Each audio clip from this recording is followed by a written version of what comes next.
here, brother.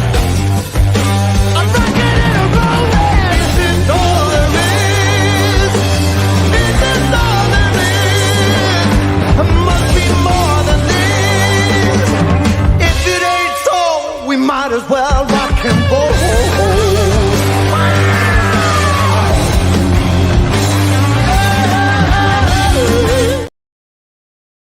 Yes, guys, welcome back. I hope everyone's doing well. Thank you for joining me on this Sunday afternoon. I do really appreciate it. Big up to everyone in the chat. Hope you're all doing well, guys. We're going to have a little Liverpool chat this afternoon, guys. Keeping it nice and easy, keeping it simple, no over the topness. I've got some things to say. I've got a little statement to make as well for the upcoming season.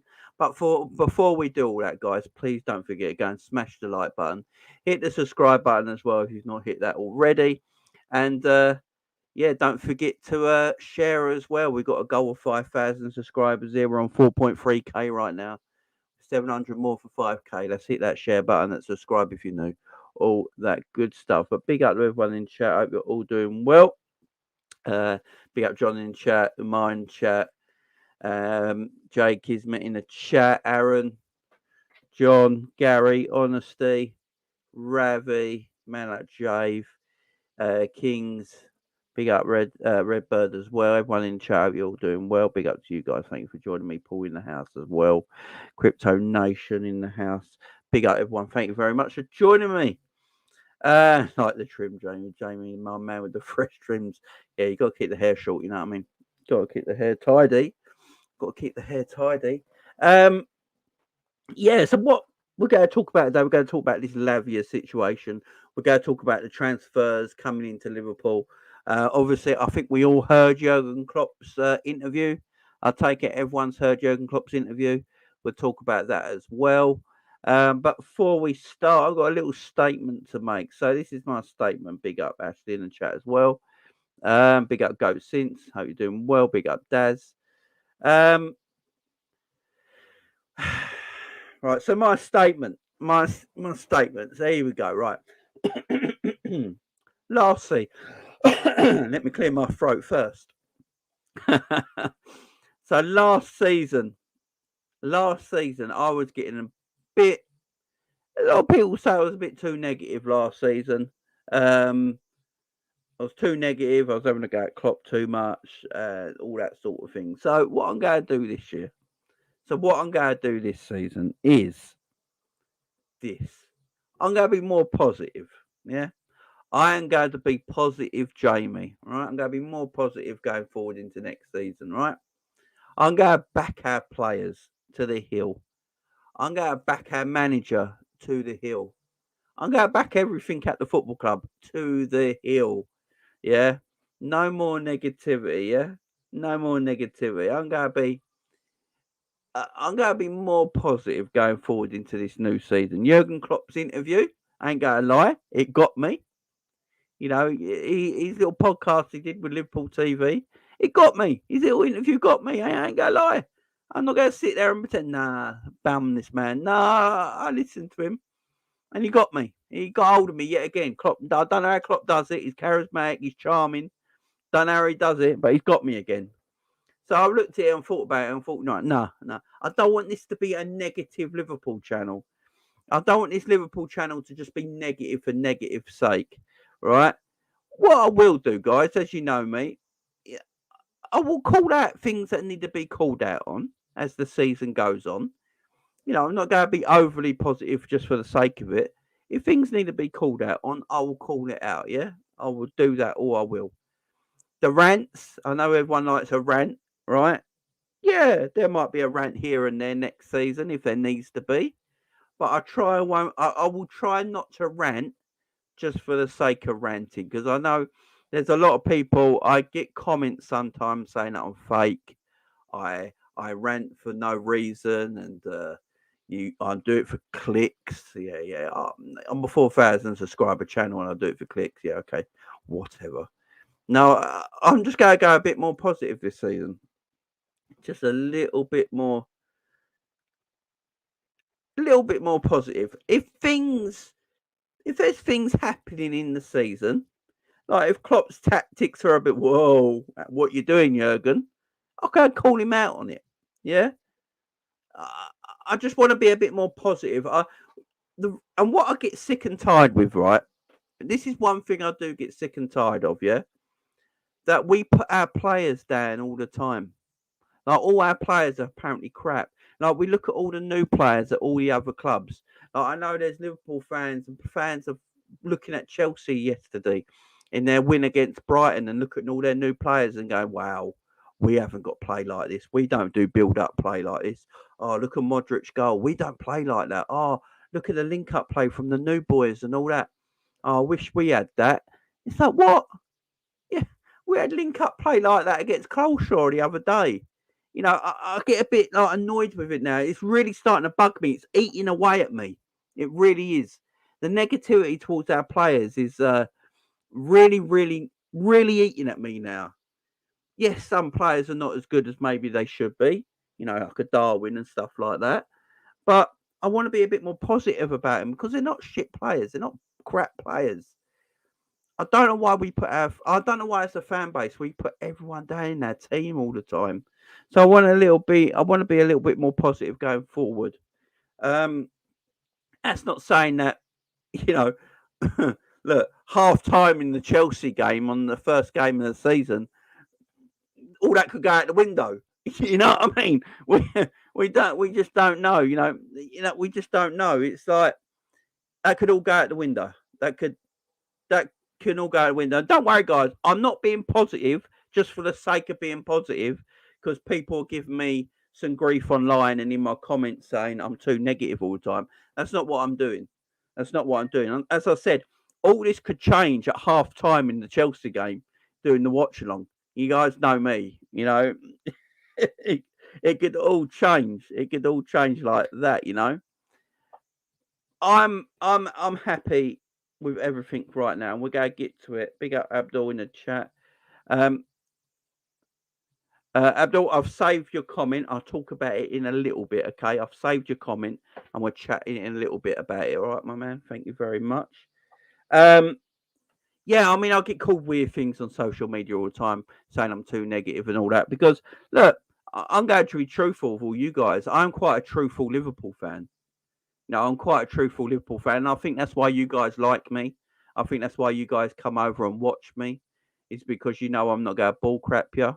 I'm quite, I'm quite a truthful fan. I'm not going to bull crap you. I'm going to give you an honest opinion. Sometimes I can maybe go a little bit over the top, and I agree. Sometimes I can go a little bit over the top. Sometimes I can be a bit too rash and a bit too negative at times, maybe a little bit. And I go pull that back a little bit, but I'm not going to not be truthful, you guys. I'm still going to be truthful, you guys. If I think something, um, if I don't think something's going, it's the way it should be. I'm going to let you know. If Klopp is not doing what he's told us he's going to do this season, I'm going to let you know. If there's players down playing and they're not playing to their ability, but they're always getting picked, I'm going to talk about it. I'm not going to hide away from subjects. And I don't think any Liverpool fan should hide away from subjects either. As long as it's got to do with Liverpool Football Club and nothing else. I'm a Liverpool channel. I'm not a channel. I'm not here to talk about other Premier League teams or I'm here to talk about Liverpool Football Club. This is a Liverpool dedicated football channel, and that's the way it's always going to be. So I'm here to talk about Liverpool Football Club only.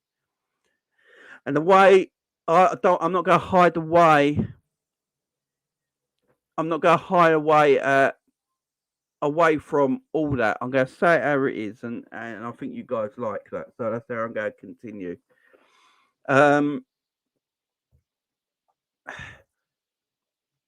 That's basically what I wanted to say to you guys. That's like basically where I wanted to start this video.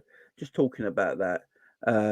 Yeah, I put things on Twitter sometimes. Sometimes I write things out on Twitter, and I do it because I'm quite a hot-headed by nature. So when something happens, I put it up on Twitter, and then 3 or 4 minutes later, I thought about it and thought, no, that's not the right thing to say. And then I delete that tweet, and then I'll get grief about it. And I'm like, Yeah, I'm just a hothead and I write things too quickly sometimes, and I should let myself think about it. That's why sometimes I don't do post-match games straight after the games all the time. That's why I like to give myself a few hours just to think about it and then do a post-match video. Because sometimes if I do a post-match video straight after the game, especially if we lost, I can be a bit overcritical maybe sometimes because I'm a bit of a hothead. And then I think about it, and you guys in the chat go, "No, Jamie, it was all right." So yeah. So what it's going to be, guys, from this season coming, in 3 weeks' time, as soon as the first game of the season starts, Chelsea, I'm going to look at it more of a wider lens, a bit more positive about things coming up. But if things start to go that way, and like we're at half time, we're 2-0 down against Chelsea, I'll probably explode. I'm not I'm not going to lie to you. It's still the old Jamie. I just want to be a bit more, just a bit more wider thinking about next season, because I think we could do something all right next season if we get the right players in. And I'm excited, guys. I'm excited about next season. I think it's a fresh start, and that's how I'm going to do it, guys. And if it works, it works. If it don't, it don't. And I will tell you everyone about it. Right. Let's talk about the footy. Let's talk about Lavia.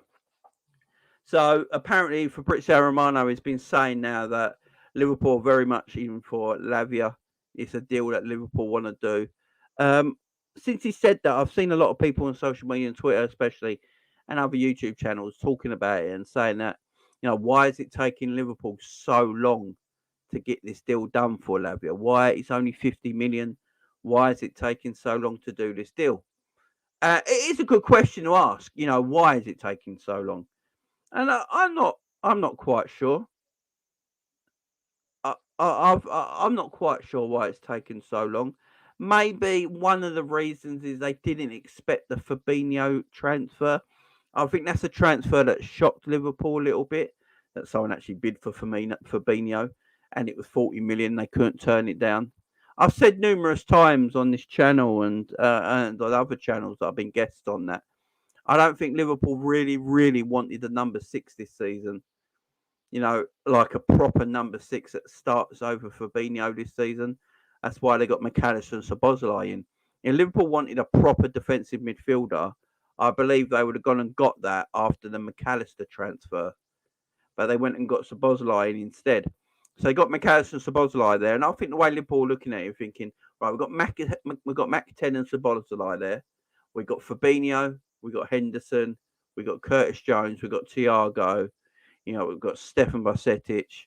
We've got these players coming back into the team that are going to be fresher this season. And with the new 2 boys, and we've got Trent who's going to play inverted and play into that midfield role at times. So I'm happy with what I got. See, I don't think Liverpool. I don't know. Let me know in the chat, guys, what you think. Let me know in the chat what you think, guys. I don't think if Liverpool. How do I put this? Let me put it like this. If Henderson and Fabinho never left this football club, I personally don't think Liverpool would have bought another midfielder. That's just my point on this. I think that's why this transfer is taking so long. If Fabinho and Henderson, let me know in the chat what you think as well. If Fabinho and Henderson stayed at Liverpool, I think we would have just bought McAllister and Szoboszlai, and then we would have gone and bought a defender. I think that was the next target. that they were possibly looking at a centre back or a full back to come in after McAllister and Szoboszlai, because they got Fabinho there, they got Hendo there, they got Curtis Jones there, they got Thiago there, they got Harvey Elliott there, they got Stefan Bajcetic there to go with the 2 new boys. So I think they looked at that and thought, right, we're pretty stocked there now. Got 2 new bodies in. They're going to play a lot of the games next season. We've got some young guys there as well. We've got Stefan coming back. We've got Fabinho and Hendo still at the football club. So let's go and get a centre back or a right back. I believe that was the next thing on Liverpool's mind to do. Now, what's happened after that is that we have now gone and sold Fabinho and sold Henderson. So it's left us really short in midfield, and it's something I don't think Liverpool were expecting. Hendo and Fabinho, I think, were the last two players that Jurgen Klopp and Liverpool were actually thinking would leave Liverpool Football Club this summer. Fabinho would have had to be a decent price to come out the door. I don't think they expected any team to bid £40 million for Fabinho. And as soon as that came in, Fabinho wanted to leave. We know that because teams only go in for transfers if the player really wants to leave. And Fabinho obviously wanted to go to Saudi and play for them. So Liverpool accepted the 40 million. They didn't really have a lot of choice. You don't want to turn down 40 million pounds for Fabinho and then have a player who maybe don't want to play for you next season. So you don't really want to miss out on that. So they had no choice letting Fab go. The Henderson one's the one that's the maddest out of all the summer transfers for me. Big up Anfield lad. This is the one that confuses me the most, is the Hendo one. Look, 350 grand. I know there was all that 700 grand nonsense going around, but everyone's got to think about it. If a club was really going to offer Jordan Henderson 700 grand a week, you'd think they'd be able to afford 20 million pound at his transfer fees, wouldn't you? Come on. I mean, they got 700 grand to pay in wages. Do you know what that is a year? That's like money that hardly any footballer in the world gets. They can afford 20 million pound in transfer fees. So, wanting him for free was taking the mick a little bit. And Liverpool had that. Liverpool are in their own right, by the way, in their own right to ask for a transfer fee for Henderson. Why shouldn't they? They should do. If Henderson wants to leave this football club, Liverpool are in their own right. He's their player to go. You know what? Yeah, you can leave the football club, but we ain't letting you just leave out of this club for free. You've got time on your contract.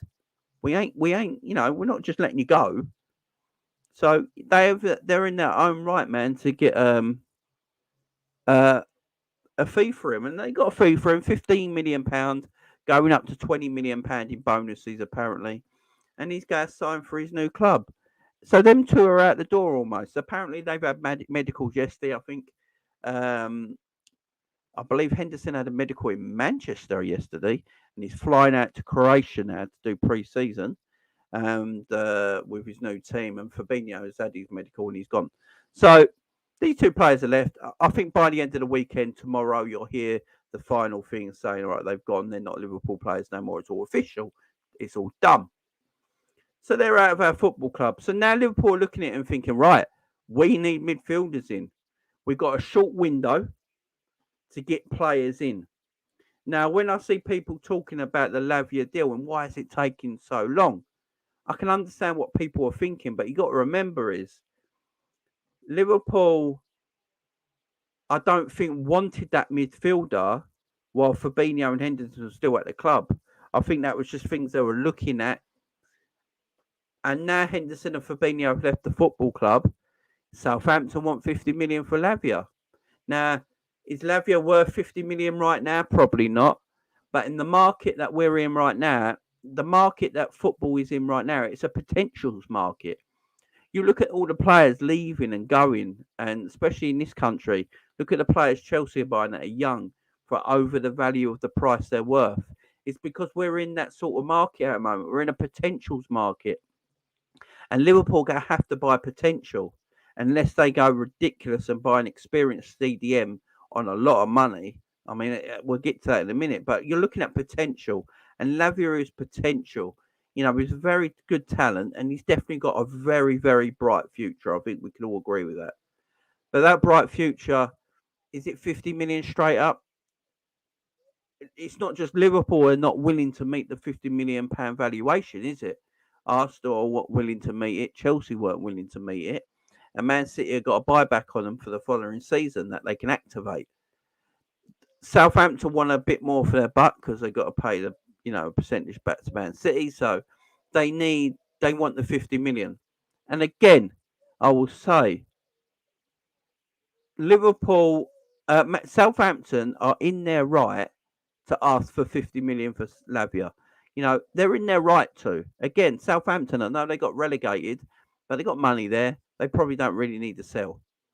So they're in their right to ask 50 million. Liverpool have got to make sure they go in and get a deal done. Now, do I think we can turn the key on Southampton a little bit and get a good deal for Lavia? Probably. I don't think anyone's going to go for 50 million. I think Southampton know that. I think they're just playing the game, and rightly so. That's what they should be able to do. They should be able to play the game. I think if Liverpool get Lavia, it's a good signing. But again, it's potential. It doesn't take us to the promised land next season. I agree with that. I'm not going to sit here and pretend otherwise. But it's potential, and we're in a potential transfer market at the moment. That's what we're in. We're in a potential transfer market at the moment. And Liverpool got to overpay for players. It's as simple as that. I've been saying this for a while now. Liverpool like looking for value in the market. We know this. What value is in the market right now? What value is in the market right now? What do Liverpool see as value? I think Lavia for 40 million is probably value in the market. But again, as I keep saying, it's a project player. Now, what experienced DMs are there in the market right now that are value for money in the eyes of Liverpool Football Club and the way they do business? Now, we're football fans. We're fans, yeah?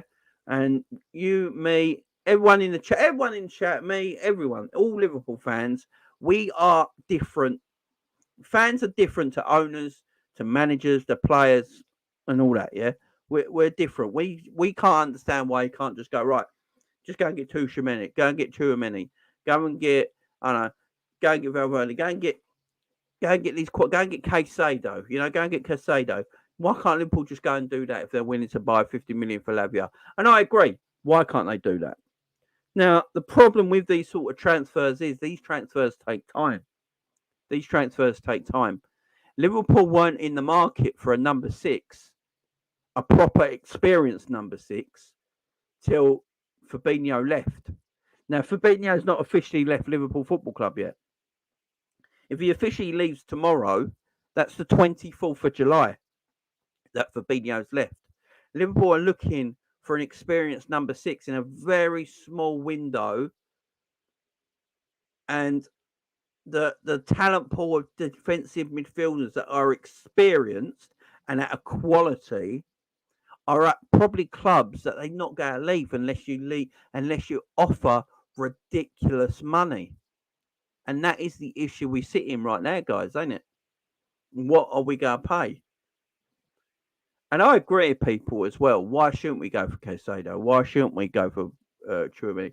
Why shouldn't we go for these experienced defensive midfielders? Why are Liverpool messing around with potential? And I get it. I do agree. The Caicedo one, I think it's a weird one. I think Caicedo, I don't trust Caicedo Caicedo keeps talking about all clubs all the time. So in January this year,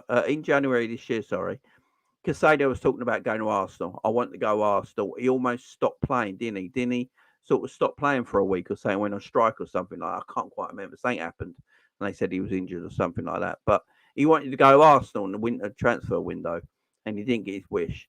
Then this summer, he spoke about Chelsea and wanting to go to Chelsea. And Chelsea have got a grand work on Caicedo.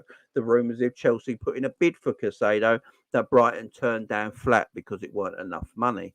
I think they offered something like 55 million for him or something like that. And Brighton turned it down flat. So if Caicedo's got Arsenal in his mind last January, he's got Chelsea in his mind this summer, then would Liverpool really want to go and get a player who might not feel like he really wants to play for him? We've heard Jurgen Klopp say it plenty of times. I'm using Jurgen Klopp himself here. Yeah, this is not an FSG Klopp thing, guys. This is just me talking what I've heard my own ears. And I've heard Klopp say many times, if you don't want to come to Liverpool Football Club because we're Liverpool Football Club and you want to play somewhere else because we're not in certain competitions or anything like that, then we're not going to buy you. Simple as that. If you don't want to join this team because who we are and you've got other teams on your mind or you want to play in other competitions that we're not in, we're not going to buy you. Jurgen Klopp has said that many, many times, yeah? So when it comes to Casado, Klopp probably really does want him. Yeah. But he might be concerned that Casado hasn't got his heart joining Liverpool Football Club. And that might be a thing there. That might be an issue with that whole thing. Also, it might be an issue that that's not the case, and FSG just don't want to pay the money, which I can agree with as well. I'm bang on with that as well. But this is the weird thing with Liverpool, yeah? This is the weird thing when it comes to Liverpool not spending money. We always say, oh, Liverpool won't buy that player because we won't spend that kind of money. But then we buy people like Darwin Núñez for 65 million, who only had really one good season at Benfica, a couple of good games against us in the Champions League. And we went to Portugal and slapped £65 million down on the table and bought an inexperienced striker who only had really one good season. So Liverpool have done it before. Again, that's a massive potential. Like, again, Darwin Núñez is a potential transfer, but we whacked 65 million on it. Guys, if we win Champions Leagues and Premier Leagues while Darwin Núñez is at Liverpool Football Club, his transfer value goes up to 88 million we have to pay Benfica in instalments and bonuses. His whole transfer is £88 million. If we win them competitions, they're the bonuses. I mean, we might never win them competitions the whole time Darwin's there. We don't have to pay that. But that's what it could potentially go up to. 88 million. So Liverpool will buy players for big money. Liverpool will buy players for big money. It's been proven.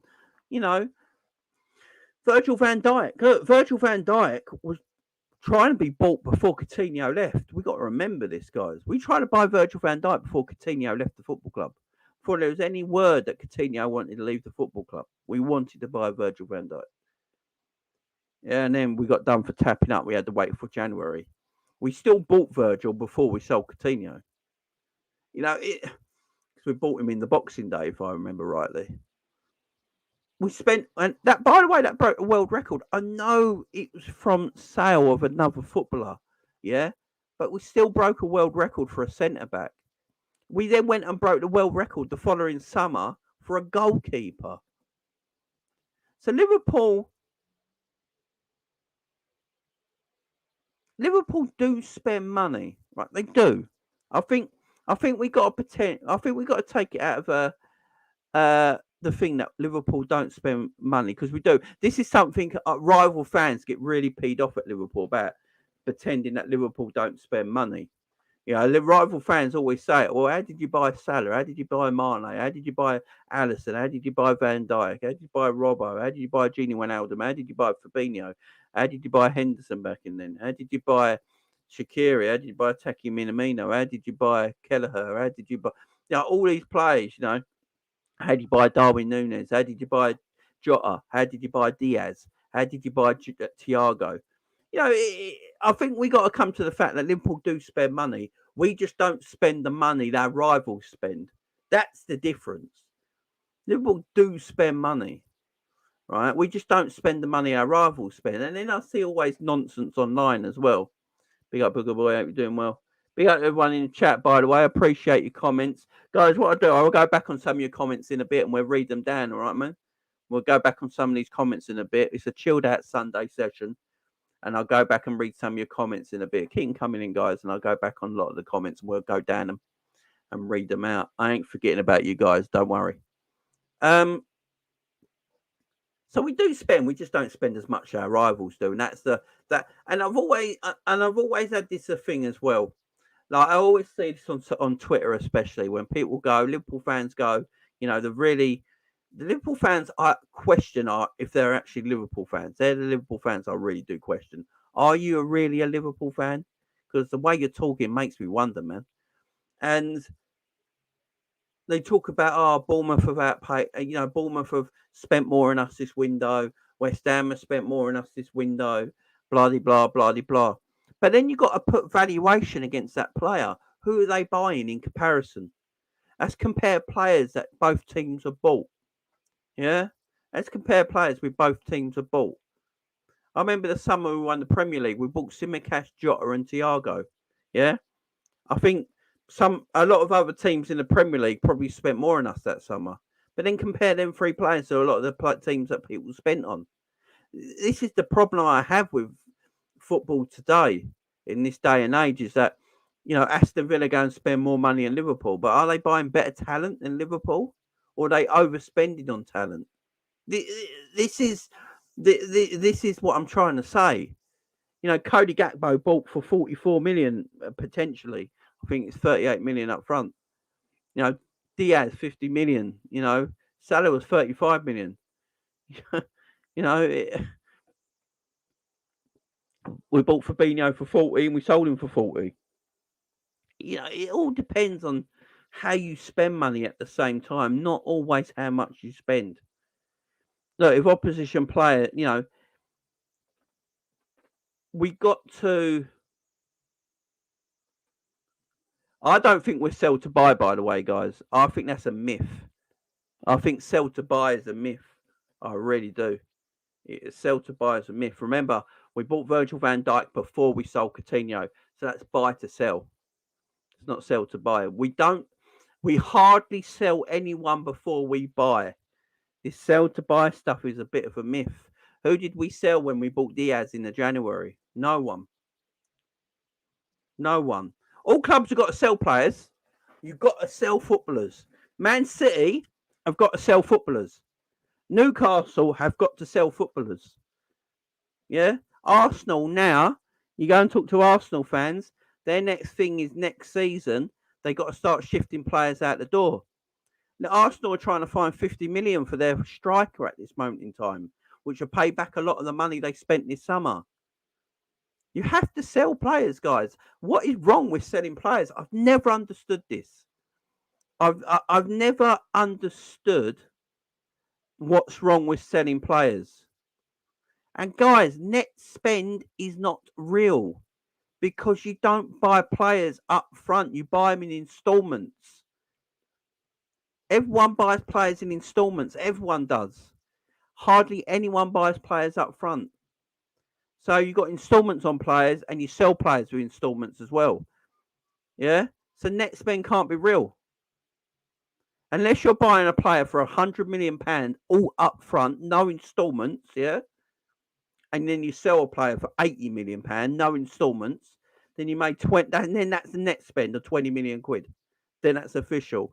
If you're putting installments in it, like when we bought Gakpo in January, our upfront cost for Gakpo was £5 million. £5 million was our up cost.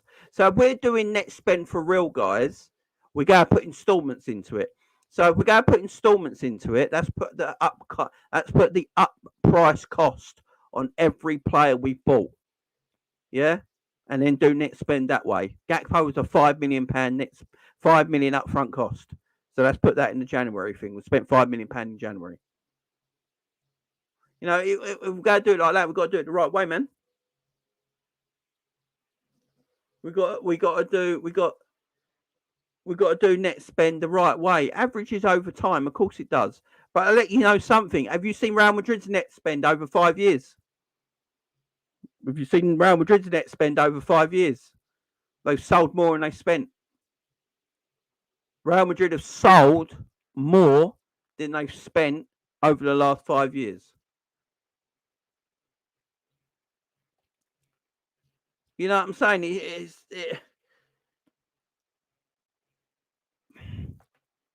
That's what I'm trying to get at, man. It's a madness. Like, why are Liverpool the only fan base that can't sell footballers? That's what I need the answer to. Why are we the only fan base that are not allowed to sell people? And how many of our first team players have we actually sold that shouldn't have gone? You look at Mane being sold last summer. It was the right thing to do. Look at Mane's career since he left Liverpool. He was coming to the end. We got replacements in for him. We're going again. He went when he was 30.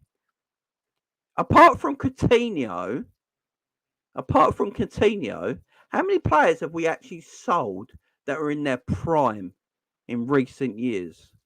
Not many. And that's the reason our team is getting old. And that's the reason our team is getting old, guys, because we keep them all. We keep all our players, or everyone who's got any valuation has been kept at this football club until they hit their 30s, where their valuation goes down. So that's what I'm trying to say, man.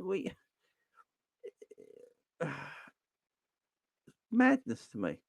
But yeah, gang and deep. Issue with Liverpool isn't really how much we spend on players. Problem is timing of our signings. It's always a window too late. I agree, which costs us reactionary instead of being proactive, which needs to change. But yeah, gang and deep. You're exactly right, and I've said this plenty of times. That is Liverpool's main issue.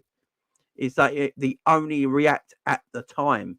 Look, we needed a Fabinho replacement. We should have got a Fabinho replacement last summer. And I know everyone will say last summer is when we were going for Tchouaméni. So Liverpool obviously saw that Liverpool needed. This is the thing that winds me up sometimes about our football club, yeah? Is that we obviously saw the summer before when we tried to buy Tchouaméni that Liverpool actively knew they needed a replacement for Fabinho going forward, yeah? So they tried to do it the year before, which is good. They knew. They were reacting for once in a positive light. But then they decided not to buy anyone when they couldn't get Tchouaméni to replace Fabinho. And that's where we're stuck now. Fabinho's left our football club, and now we're looking around for a central midfielder, a CDM to come to our football club, be an experienced central defensive midfielder, a good central defensive midfielder, to take the club forward and challenge Man City next season. But it's the 23rd of July. Fabinho probably going to be made official leaving tomorrow. It's a small time frame for Liverpool to get that kind of player in. Do you know what I mean? It's it's a madness. It's a madness. It's an absolute madness. But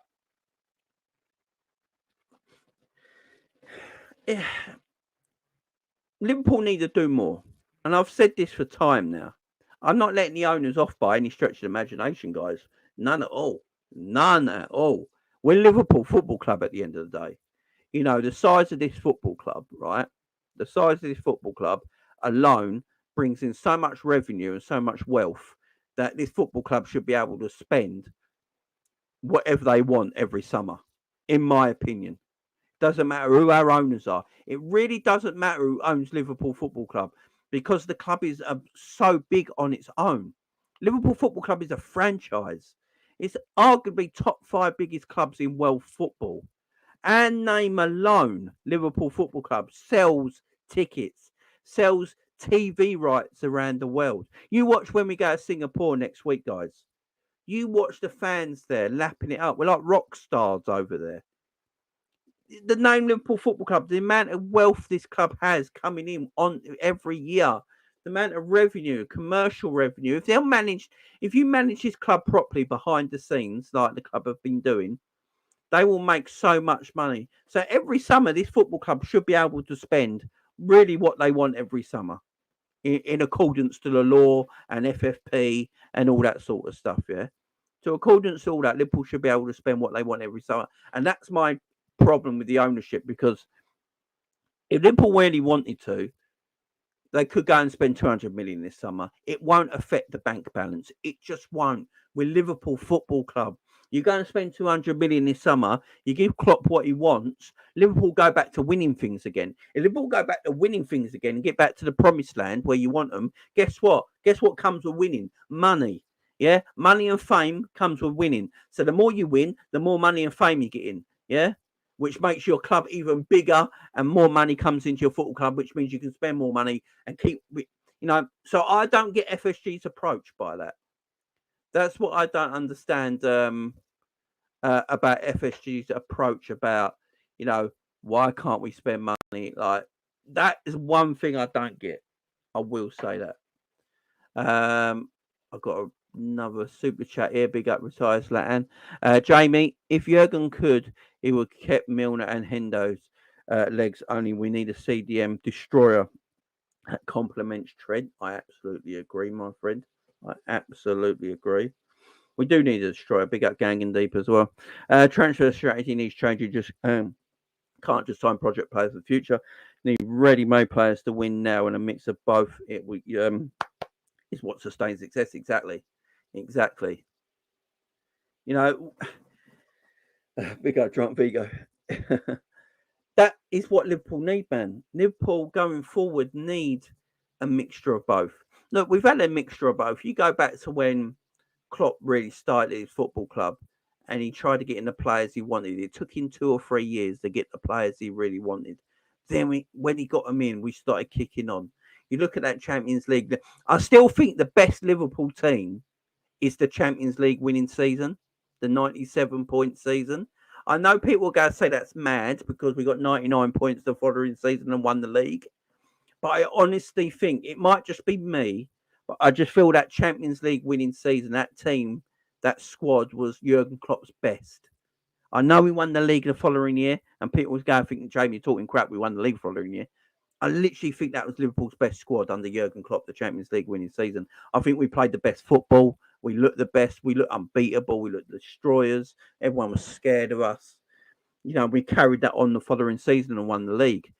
But we had a great mixture back there of some experience and young players. You know, you got to remember back then, a lot of the players are 3-4 years younger and 4 years younger, sorry. You know, Salah was 4 years younger. Mane, Bobby, Genie, Fabinho, Virgil. I mean, these are just absolutely serious players that were not even in their prime yet and were just doing bits. And you had experience around them as well. And yeah, that 97-point season, that Champions League winning year, I think we played the most fluid football. I think all the players were at their absolute peak. And it only took a ball not going over the line against Man City by 13 millimetres stopped us winning the league and Champions League double. Because that we should have, in my opinion, that year Liverpool should have won the league and Champions League double. I think we was the best team in England and the best team in Europe that year. I really do. I know we finished second, and then people go, we can't be the best team in England, we finished second. I think we were. And I think we was unlucky by a few millimetres.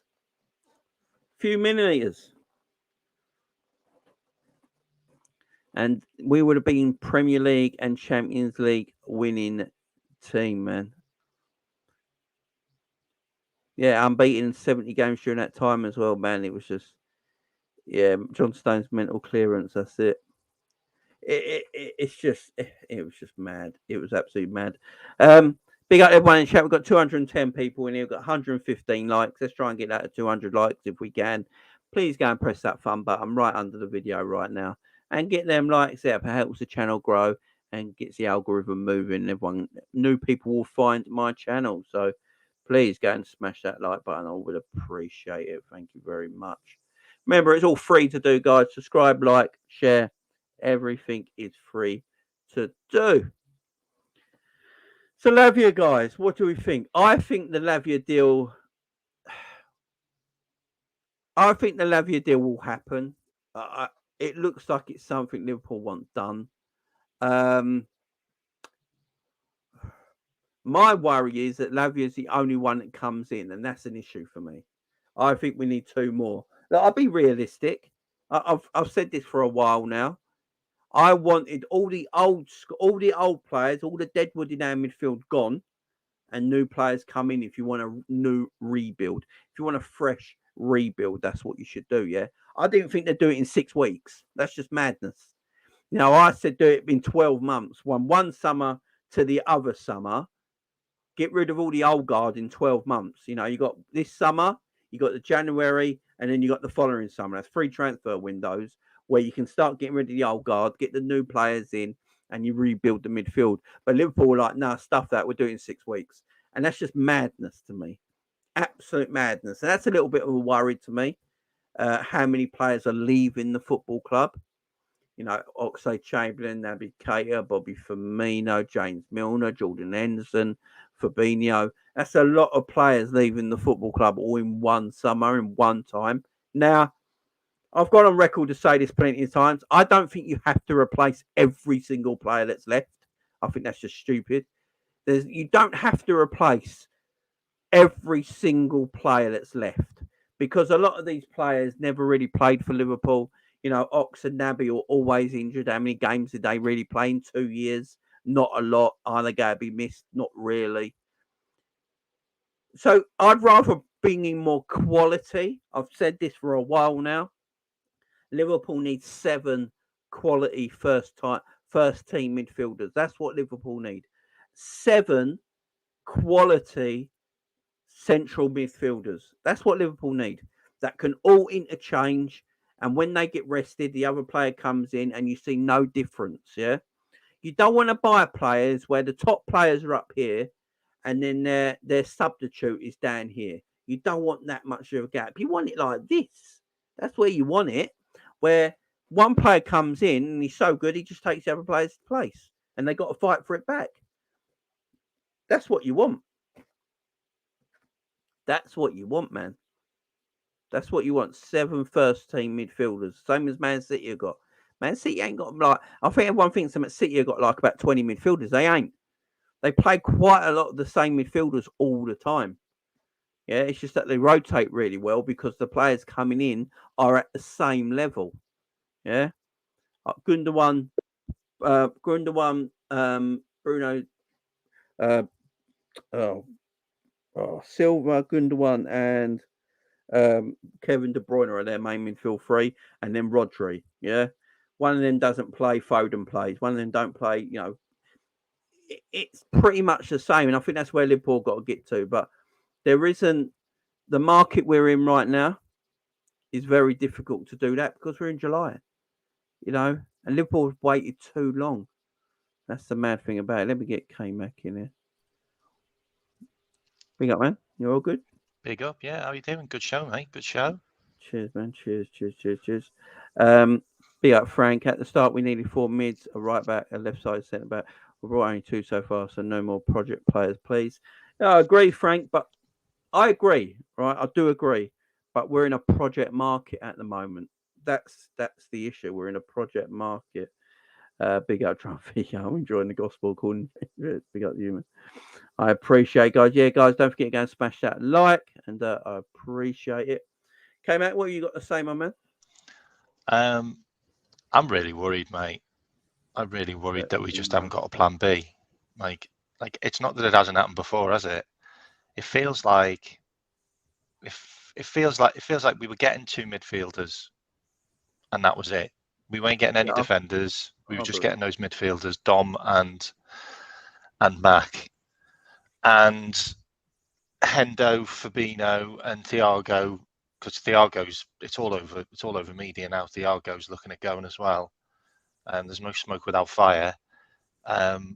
They were just completely out the blue, and when have we ever had a plan B under Klopp and FSG?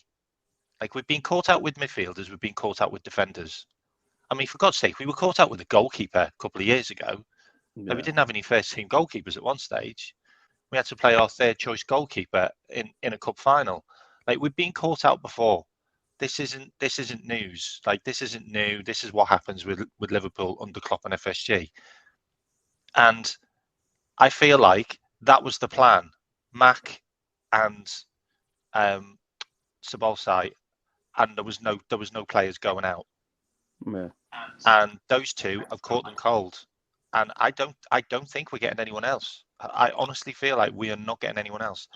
If we sign Lavia, Lavia's not good enough to replace Fabinho. I'm sorry, he's just not.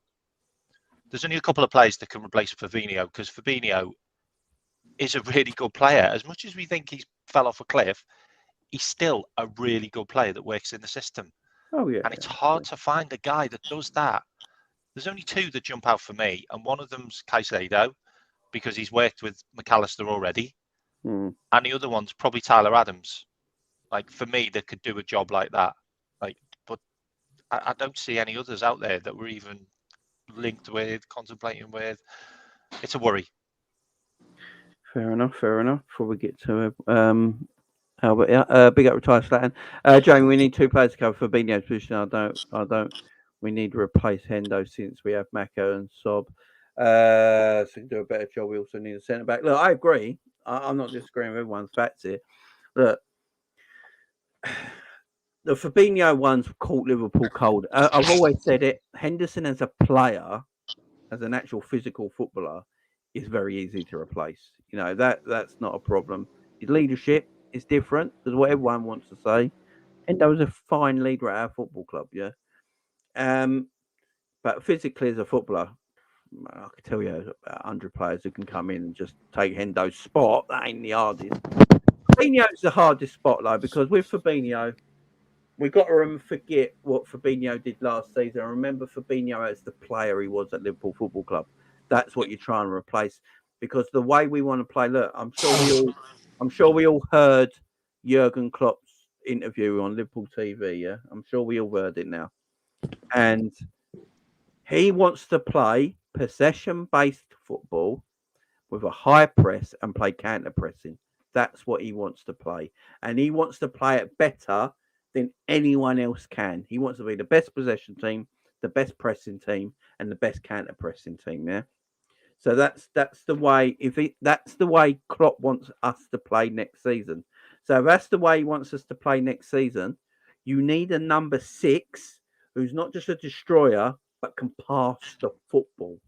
Yeah, if he wants to play possession based football and keep that high line, high press and counter press, you need a number 6 who can pass the football. Now Fabinho was a decent passer of the football, and he could destroy at his best.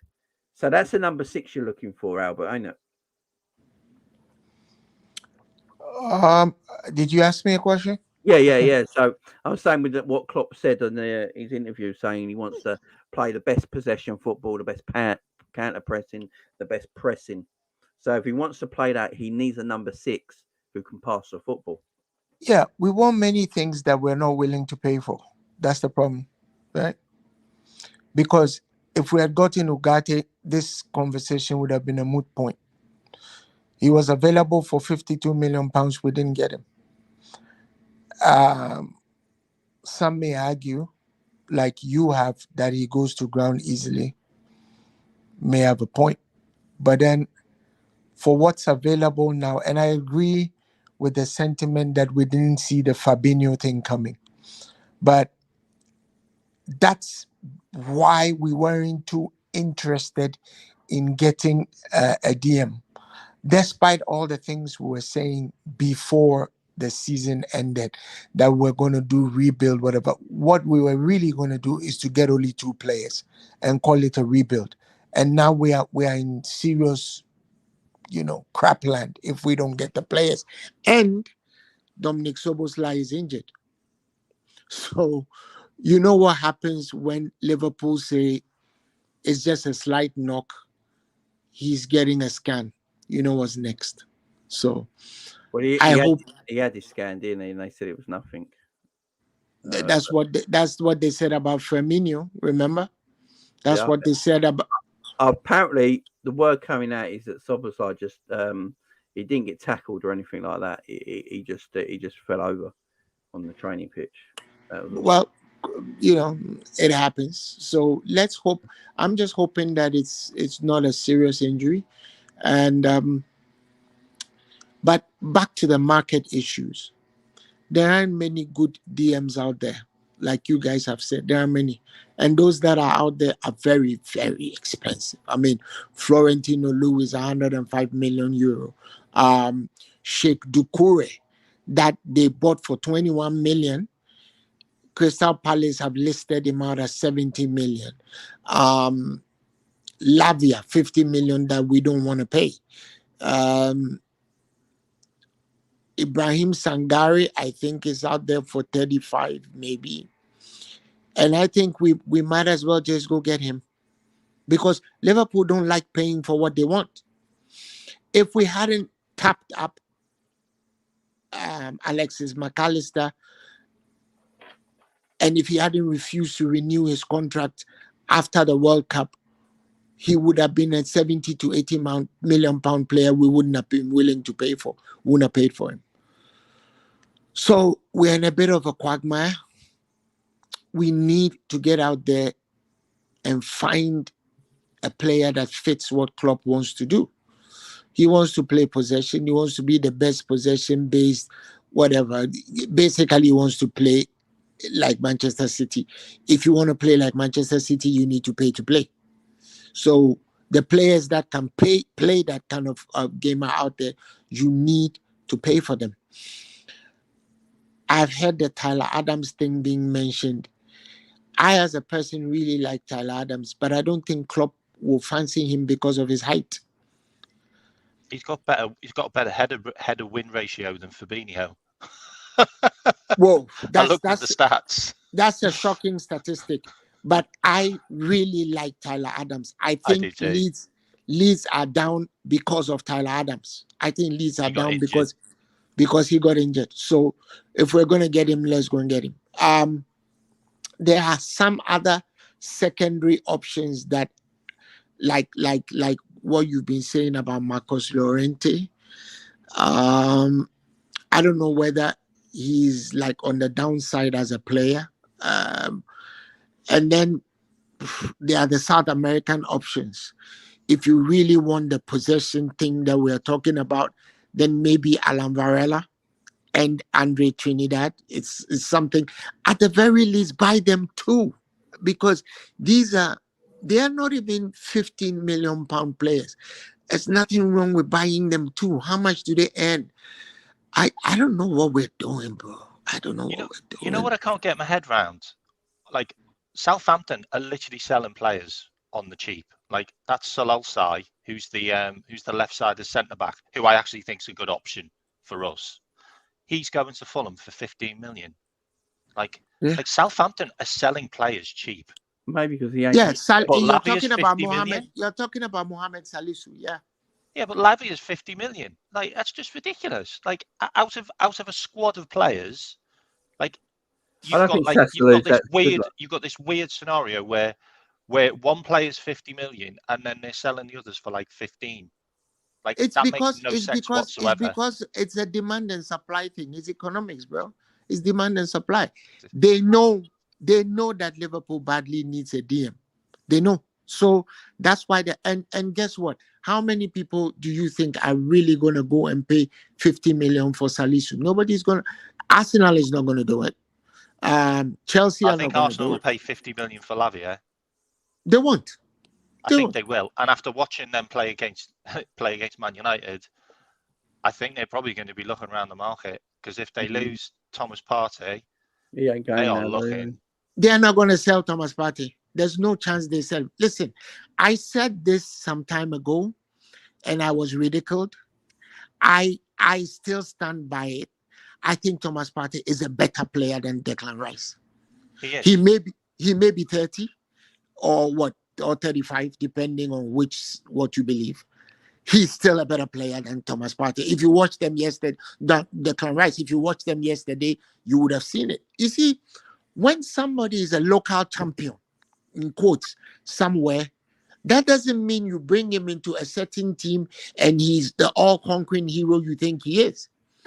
Anybody who watched West Ham in the final of the Europa League title knows that Paqueta was the best player on the pitch that day. It wasn't Declan Rice. There's a lot of noise that has been made over Declan Rice. Declan Rice was let go by Chelsea. Yeah, he's a good player. He's a good player. Above average, I would say. He's not 105 million pound player. He's just not that. I don't care what anybody says. I mean, he's not. No. So, Arsenal have paid over the odds for him. I hope it fits and works well for him. But I think if they sell Thomas Partey, they would have made a mistake, because they're going to play Champions League. Champions League is not for kids. It's not for local champions. At the very least, you need replacements. People are going to get injured. People are going to get red cards, suspensions, etc. But let me go back to Liverpool. We have a dilemma, We actually need to get a DM who fits into the team before the start of the season. We shouldn't go to Chelsea and expect to make improvs and get a result. I looked at Chelsea yesterday. I think the departure of Havertz has helped them. I may be wrong, but from what I saw, Mudryk seems to be linking up well with Jackson. The all round they seem to be a better cohesive unit. Nkunku is playing well. So apart from the fact that they are missing something in the back line, if they don't correct that, they will have a problem against Liverpool because the Liverpool forwards are very good. But what happens to us in the midfield is a problem. I am not sure whether we are improving to go and play Trent as a DM. We'll see. I think Liverpool will go. I think it's obvious Liverpool go play this box midfield formation next season. Yeah, that's the way we're going to play because starting that first game against Colchester the other day and using the young guys as the inverted fullbacks, I think just shows us how we want to play.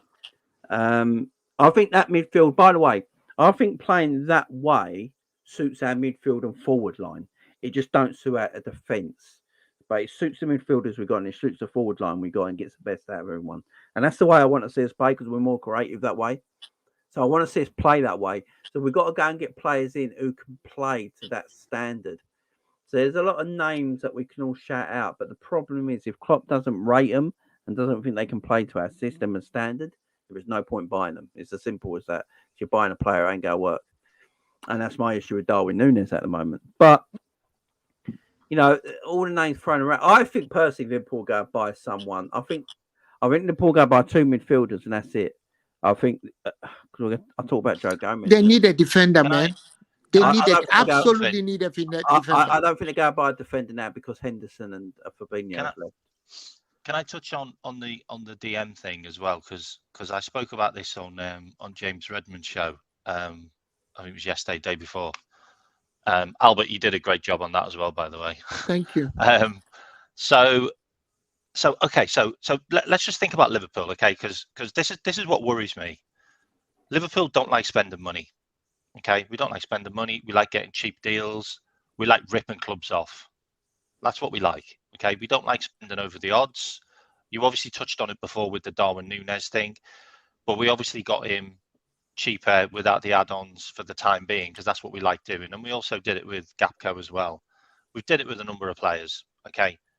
Now, looking at it from a 50,000 foot view, there's one team that we've just ripped off right now, and it's Brighton.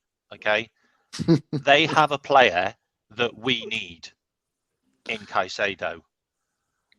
I don't mind paying extra to Brighton for Caicedo because we've just saved 35 million on a Alexis McAllister. So that for me just sits there as an option that should just be taken. We shouldn't be looking anywhere else on the planet. He is sat there at Brighton. The manager has even said he's going to leave. Caicedo wants to leave. Just go and pay the money. Like Tony Bloom will do business with us. Like he will take extra money from us because we just ripped them off for McAllister.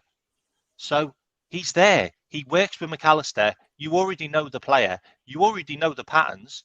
He'll go straight into our midfield, and he will look like Brighton's midfield. And if you watch Brighton, we could do with a midfield like that because they are fantastic. Like if that player didn't get sent off last night against Chelsea, they'd have steamrolled Chelsea by a couple of goals. Like he's just there. Go and get him. I couldn't have put it any better myself. Add the fact that the dude can play as a fullback. Add the fact that we want to play this inverted fullback system, and he's the person you need to get. Add the fact that we have 53 million pounds we didn't expect just last month. So what's the problem? We went and tapped. There. The money is there. I don't give a shit what anyone says. The money is there now. We went and tapped this guy up, right? And made sure he didn't renew his contract. Mind you, if the Ecuadorian boy, what's his name? Caicedo has the same agent as Alexis McAllister, we buy them both because He made a mistake and went to renew his contract after. His McAllister decided not to. So the release clause was there for us to exploit. Okay. So we are where we are. We've saved 35 million. We have another 53 million. So in essence, we may have some 85 plus million pounds in receivables that we didn't expect. In essence, if you're doing the proper accounting. So why aren't we going to negotiate for Caicedo, seeing that he is the best option to fit exactly what we want to do? I don't get it, but that's us. I agree. Look, for me, Caicedo's a little overhyped. I think he's a little overhyped, but he definitely fits Liverpool's profile. There's no doubt about it. The problem is, though, Jurgen Klopp won't have Caicedo at the football club. Simple as that. Because he doesn't want to play for Liverpool. Klopp has said it so many times. I go back to this all the time. Klopp always makes mention of it. Unless you seriously want to come to Liverpool Football Club, he won't sign you. Why do you reckon Klopp gets done for tapping up all the time? Because Jamie, he talks Jamie, the kid doesn't know. He doesn't know who he wants to play for. He just wants to leave Brighton. That's why Klopp won't touch him. The guy just wants to earn more money. And you know what? Yeah, that's absolutely it's a money fine. thing. Yeah, I think he's on less than 50 grand a week now. He is on 15 grand, 1.5. Before that, he was on 3,500. He was on 3,500 a week before the World Cup. After the World Cup, they increased it to 1.5. So the guy earns 60,000 pounds a week. He wants to leave Brighton. End of story. Look, Jamie, we need to accept that footballers are like prostitutes. Look at our captain. Look at Henderson. Look at what 350,000 pounds did to him. I mean, these guys have a short shelf life. They are perishables. They are like lettuce in the freaking Aldi store, right? After 3 days, it's done. So they know that they have a certain window to make it happen. Guy wants to leave Brighton. End of story. And I'm sure you guys know that Liverpool was the first place Caicedo was brought to. And Klopp said he had too many agents and didn't want him. Same thing he did with Nabil Fekir. So it's not as if the guy has said, I don't want to go to Liverpool. If Liverpool put up the cash, he's coming. Think about it as well. I personally don't want to play like that. You know what? But you have so many of them, ever Jamie. Go anywhere, Jamie, if we don't just start signing players. This is where I disagree with everyone. We don't. We actually don't. Because our wages are nowhere near compared to everyone else's wages. Jamie, your captain just left. Yeah. I'm about playing over money. Yeah, he left over money. Just left over money. I'm not on about playing. Do you think Fabinho always wanted to play for Liverpool? Do you think Mo Salah always wants to play for Liverpool? No, they never. Money left over money. This guy played in a random team in Ecuador. Let me stop you right there. If they wanted to go to other clubs and earn more money, they would have. It's as simple as that. It's as simple as that. Jota came to Liverpool Football Club and he's on 90 grand a week. Diaz came to Liverpool Football Club. He was on starting at the first of all 95 grand a week and he went up a little bit recently.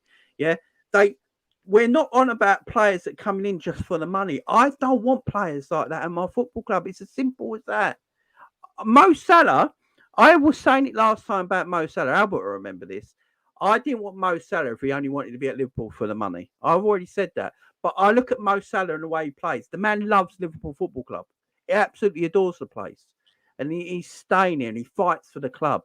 And I love that about Mo Salah. Jamie, you know what flies in the face of your You know what flies in the face of your argument? How did Liverpool get Gakpo? You went to snatch him when he was on his way to Manchester United. How did you get Nunes? Because you snatched him when he was on his way to Manchester United. It weren't about money with Gakpo. He wanted Liverpool. He wants to play for Ten Hag. He was on his way to Man U. No, you snatched him from under the nose of Man U. This is where I've got to stop everyone here with this nonsense. Liverpool only paid £5 million for Gakpo, right? £5 million. That's all Liverpool paid. And his wages are nowhere near where they probably would have been at Man United. This is what I'm trying to say. Man United would have paid far more wages for Gakpo than Liverpool are right now. That's a fact.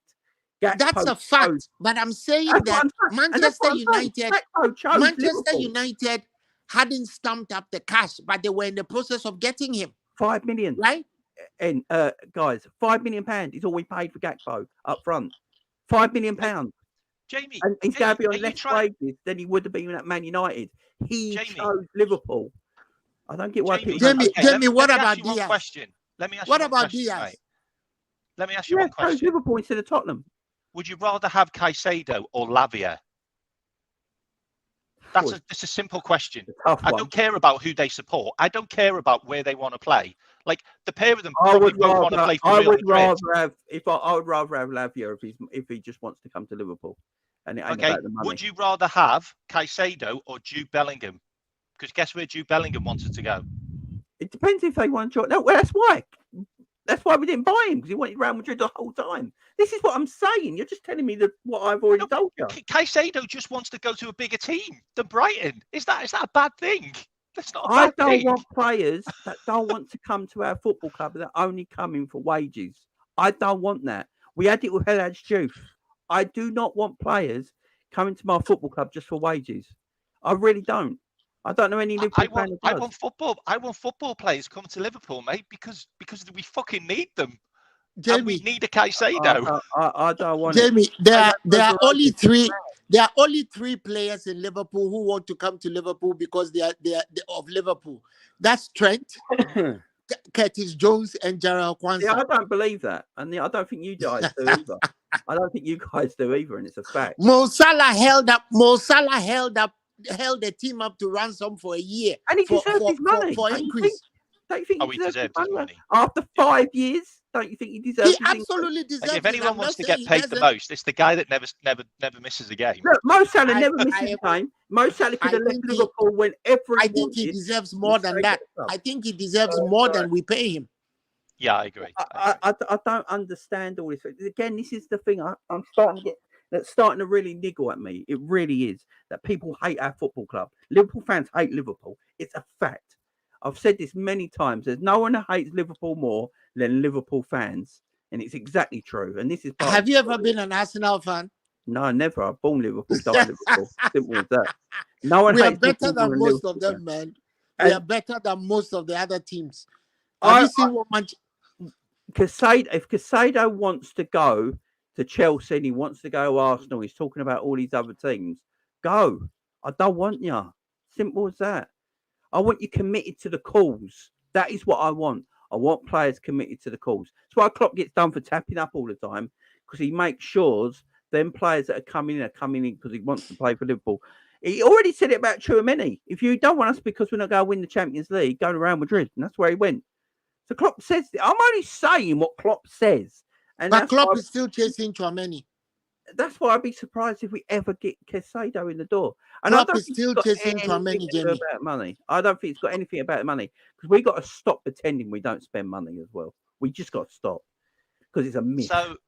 So is it? Third biggest spenders in Premier League history. So is it more about whether the players fall for Klopp? Like, because I'm really confused now. Okay, so if Klopp's calling players up. If Klopp's calling players up illegally, because it's illegal, by the way. Everyone does it, though. Everyone does it. Well, we've been reported so many times. The reason why we never got a Garthay is because of Klopp. Like the reason why we haven't got too many is probably because of Klopp. Like, probably because of his tapping up. But and we nearly didn't get VVD because of the tapping up. Remember the black. That's why we pay a £20 million increase on his transfer because of that. So you do agree that whenever we pay over the odds for players, it actually works? Well, most of the time, apart from Virgil wanted to come to Liverpool. This is what I'm trying to get at, guys. I want players that are dedicated and want to come to the football club because who we are. Not because, they're going to pay me so much money. Jadon Sancho went to Man United and went straight on 300 grand a week. That's wrong. That's why he went there. You know, would Jadon Sancho have gone to Man United if they offered him 100 grand a week? And then if Liverpool... Well, he was on his way to Liverpool. If Liverpool offered them the same wages, if Liverpool and Man United both went in for Jadon Sancho and they offered the same wages, that's different. right? But if Liverpool went in for Jadon Sancho and they went, we really want you to come to the football club, but we're not going to offer you nowhere near Man United are offering you, and he still chooses Man United because of that, then I don't want that player. That's exactly what happened. It's as simple as that. I don't want that player. Because that tells me they're not committed to the football club. This guy's not connected to any club in the Premier League. Like, he came from some random team in Ecuador to play for Brighton. Like, there's no affiliation. Like, Jadon Sancho came from Man City's youth team and went to Man United. Like that's all you need to know about him. So Jamie, are you saying you're going to be upset? You are going to be upset if we hijack the Caicedo transfer? If he wants to come to Liverpool, that's fine. If you hijack it, he will come. If his heart is set on joining Liverpool and he's got nothing about wages, then that's fine. Fine. You see, that's the upside for me for Caicedo, because a lot of people talk about the transfer price without considering how much we have to pay him to amortize that payment over time. The guy earns £15,000 right now. If you pay him 4 times what he earns is 60,000. That's around what Luis Diaz earns. Okay, that's one of the reasons why I think we should seriously consider hijacking that deal. Chelsea obviously don't want to pay what Brighton are asking. No. Okay, we've had some good inflows that should help us accounting wise, at least amortize whatever we pay for him. And Liverpool have done it before. We paid big for players. We paid big for our goalkeeper. That was a super buy. We paid big for VVD. That was a super buy. We've done it before. We paid big for Dean Saunders back in the day. So I think that value for money wise, and that same thing K-Mac is saying, he is the best DM out there that fits what we want to do. And there's nothing wrong with going for it. If we hijack the deal, he comes to Liverpool. That guy, he doesn't have any preference where to go. He just wants to leave Brighton. Nothing wrong with that. My problem with it, right? My problem, I keep saying it all the time. You got Liverpool are always going to do their transfer business under. Liverpool do a lot of their transfer business, and then like it comes out in the media, and then 2 days later the player's bought, because they do it very secretive, because they talk to the player. Klopp tells them what the project's going to be. If they're on board and they're really loving that project, and they want to come to the football club, and that's all they want to play for Liverpool Football Club. No, it's not all about the money all the time. That's what we're told. Then Liverpool will buy that player, because if you look at Liverpool's basic wages, it's nowhere near a lot of the teams. So a lot of the players want to play for Liverpool. Why do you think none of them get sold? Why do you think none of them get sold? Because they're happy playing for Liverpool Football Club. You know, that's what I want. If Caicedo wants to play for Liverpool Football Club, I've said it many times on this show. I said it earlier in the show. Liverpool should go and buy Caicedo because he's perfect for Liverpool. He's the player they need. I was just quoting what Klopp says. He won't buy a player if he doesn't think they're committed to the football club. They're talking about Arsenal, Chelsea, Real Madrid, and all that sort of thing. Klopp won't touch that player. You know, he said it multiple times. So I'm just quoting what Klopp said. But I agree with all of you. We should be buying Caicedo because he suits what Liverpool need right now. They need a destroyer. They're obviously going to play Trent inverted alongside them. You imagine Trent alongside Caicedo and Szoboszlai and McAllister in front of them two in the box. It's disgusting. That's the possession. That's what Liverpool need to go and do. That's defending by having the ball. That's why my whole point on it. That's why I don't always play the owners. My whole point on it as well was all to do with how Liverpool do business. Like, we like a good deal. We like getting cheap options. Value in the market. And we just saved 35 million on McAllister. So if you're going to give anyone a bit of extra money, it's going to be the guys you just ripped off. No, that's how I see it. But the thing about that as well that you just touched on about the reason why players don't leave Liverpool. The reason why players don't leave Liverpool is because Klopp never sells them. Like, Klopp has come out and said, I will only move players on from Liverpool if they ask to leave. Exactly. And for me, and that's why we're not sell to buy. That's terrible.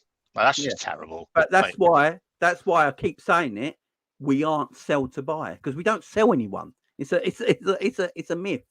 This sell to buy nonsense at Liverpool Football Club. It's an utter myth. It's only happened once. We've sold a lot of players from our academy until there's nothing to sell. But everyone sells. How many of our players, apart from Mane and Coutinho, have we sold in their peak? In fact, we've only sold Coutinho in his peak. You could say Mane was coming to the end. Yeah, because what's happened at Munich and now he's going to Saudi. So he looks like his career's on the downside anyway. So, but we didn't actually sell Mane in his peak. He actually asked to leave. Yeah, he asked to leave. He wanted to leave. We didn't actually sell him, like, as in sell him. Yeah. He wanted to leave the year before, but we kept hold of him, and he left the year after.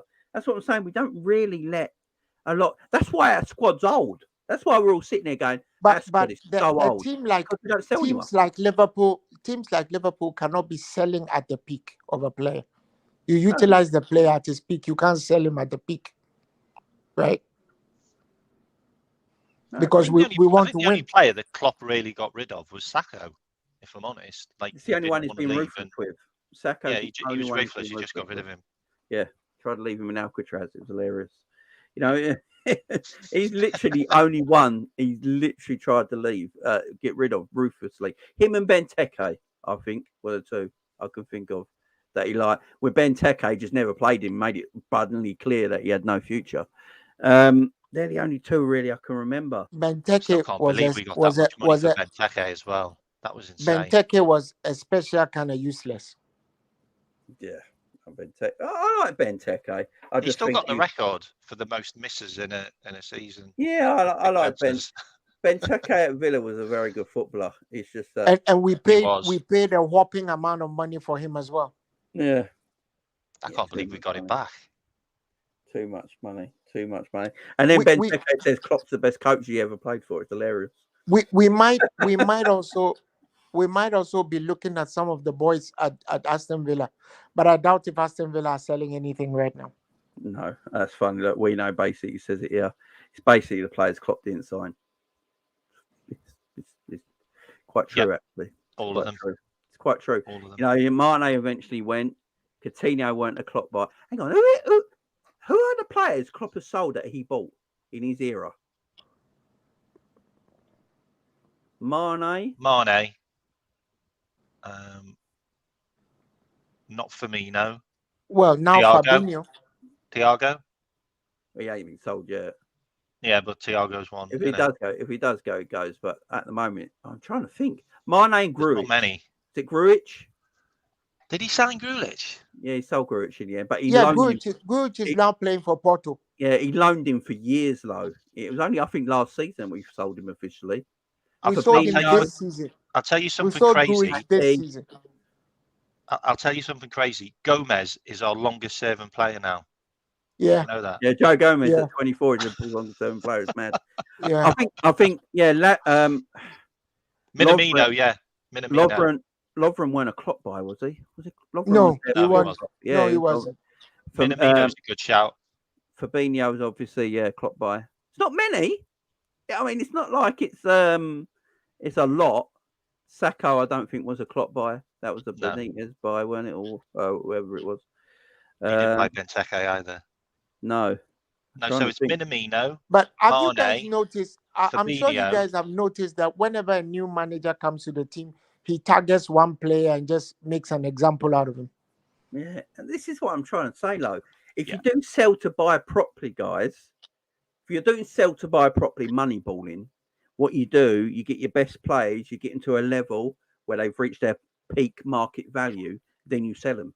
That's how Moneyball works. We don't do Moneyball. It's all a myth. No. The only player we've done it with, really, is Coutinho. And that's Coutinho. Yeah, that is it. We've really done... Yeah, we've really not done... And he's been reduced to rubble. I don't know what happened to him. And by the look of it, Liverpool do sell players sometimes at the right time. Like Coutinho was never the same player when he left.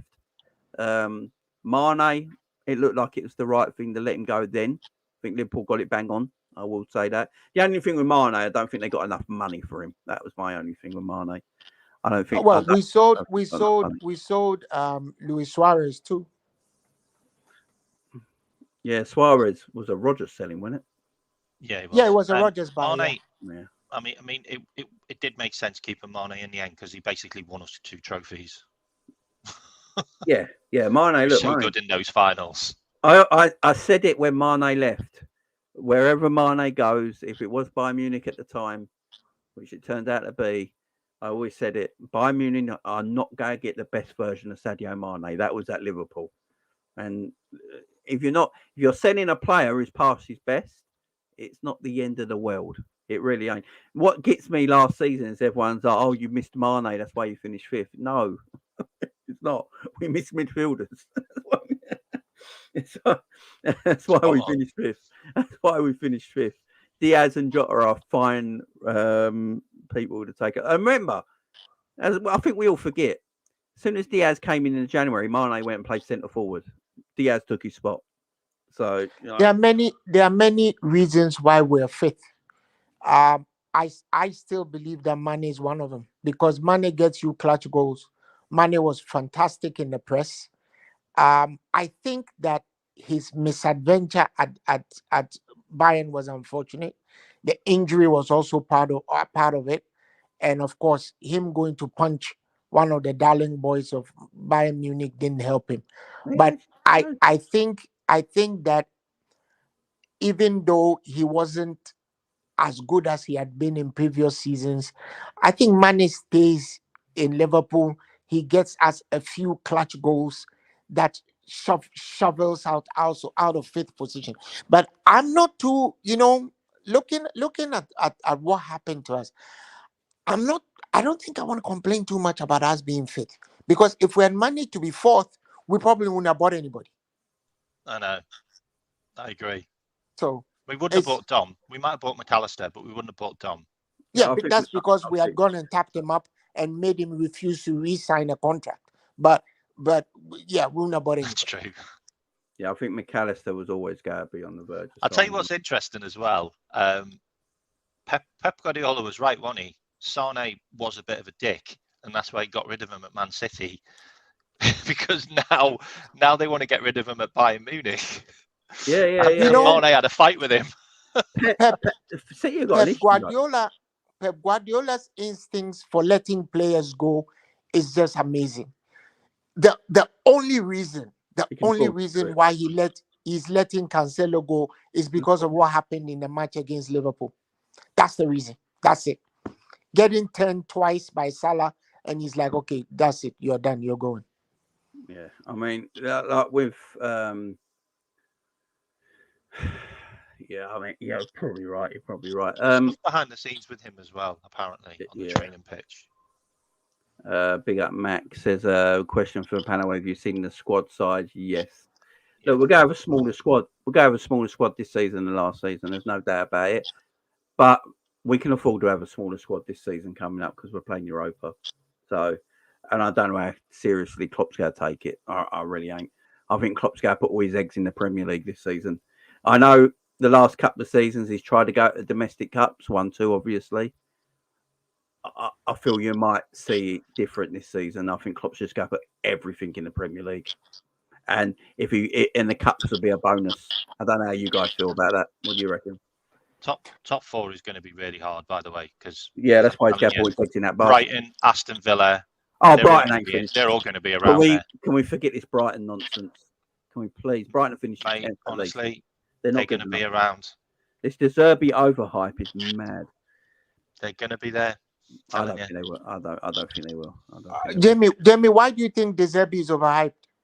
Massively overhyped. He took over a very good Graham Potter Brighton team and just carried on.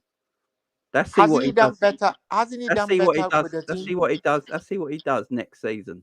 Did you see them yesterday? Yeah, they lost. They lost massively. They should have won. They were 4-1 They didn't lose massively. They lost 4-3. They were 4-1 down at one time. Yeah, but they played with 10 men for what? 35 minutes? 60 minutes. Against a Chelsea team that has just been put together with a lot of players that have never played with each other. And that Brighton team was Jamie, come on. They played without Caicedo. They played without Evan Ferguson. I think if they play 11 men for the duration of the match, they probably would have won the match. Well, they didn't. I don't think Estupiñán played either, by the way. Estupiñán didn't play either. No, that's three really good players. They all want to leave. They all want to leave, man. Let's see how we do. Let's see how Brighton do for a full season. Let's see how De Zerbi does for a full season. Now, I think they just signed a Brazilian international at the back as well. All the managers. João Pedro. Yeah, I think they just signed him. No, They not signed him. a Brazilian the defender. center forward. Brazilian defender. Look, I'm going to say it now. I think Chelsea might go close to winning the Premier League. Nah.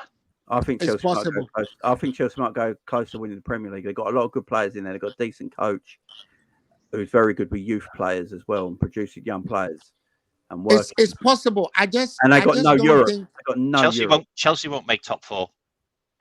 I just don't think that I don't think they are put together well enough.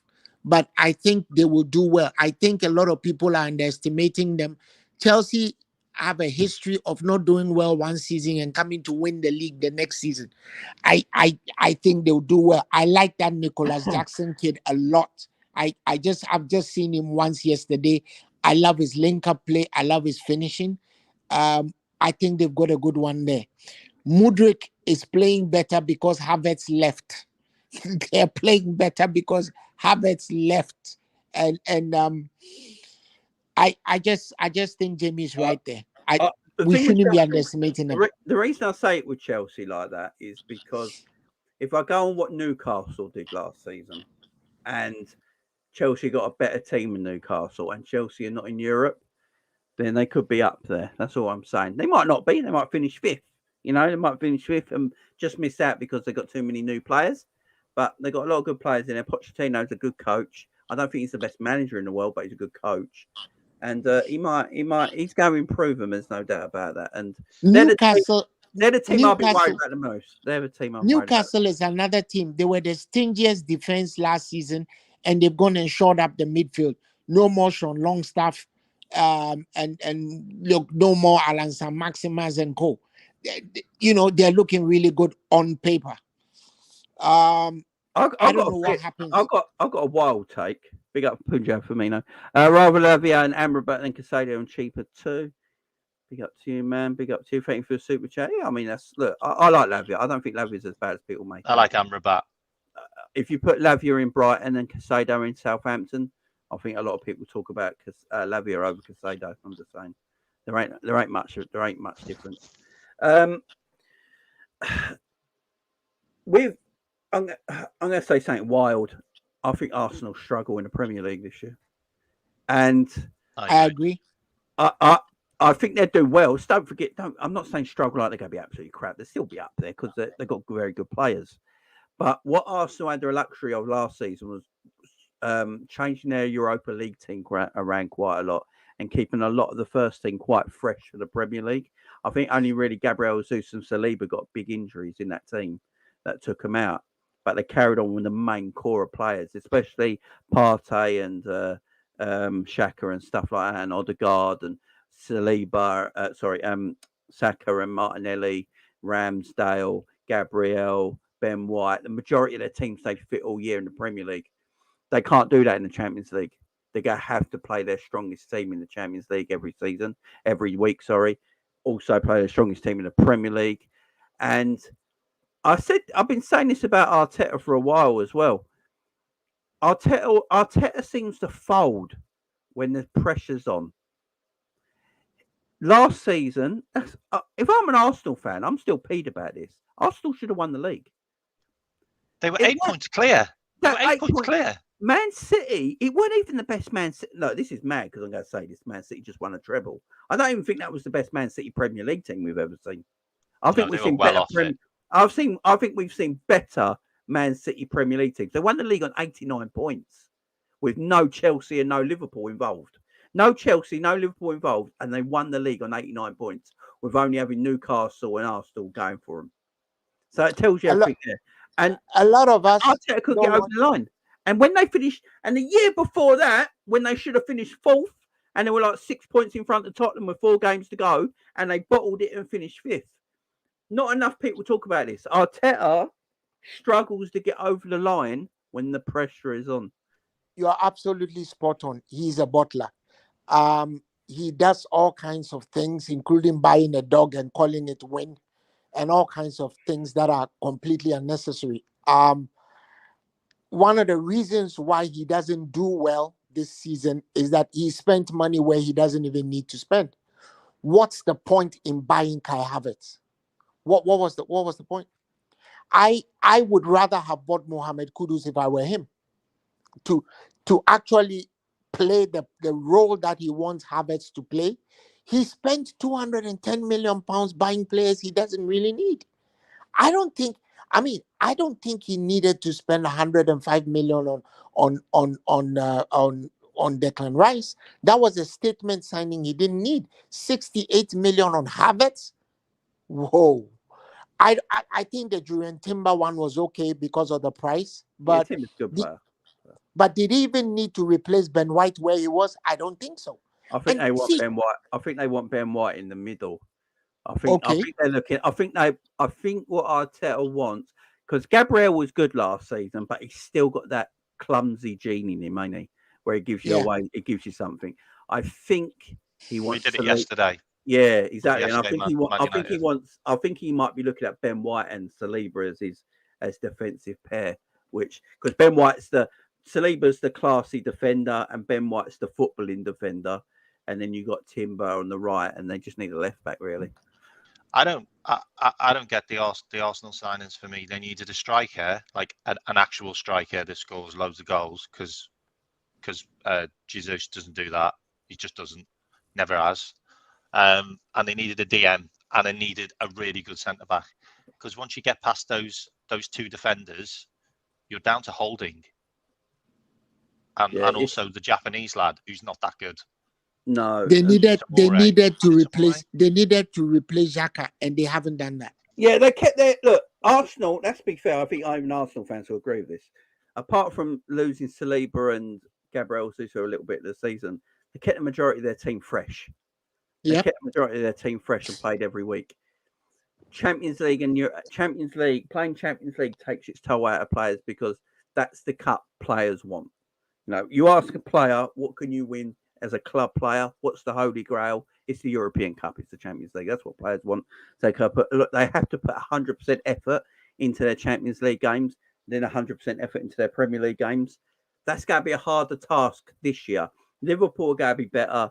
Chelsea are going to be better. I think Tottenham are going to be a little bit better this season as well. They're going to play more attacking football, not pragmatic. I think it'll benefit a lot of their players.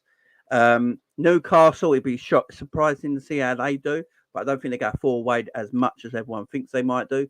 So they'll be up there. You know, then you got Man City doing Man City stuff. I think Man United are going to be up there fighting as well. And then you got under that, you got Brighton's, Aston Villa's, who are buying really well and look like they got a good team going on there. You know, so you got all these teams. And last year, let's face it, I've said it plenty of times, the Premier League was terrible last year. The quality in matches was terrible. All the players looked awful.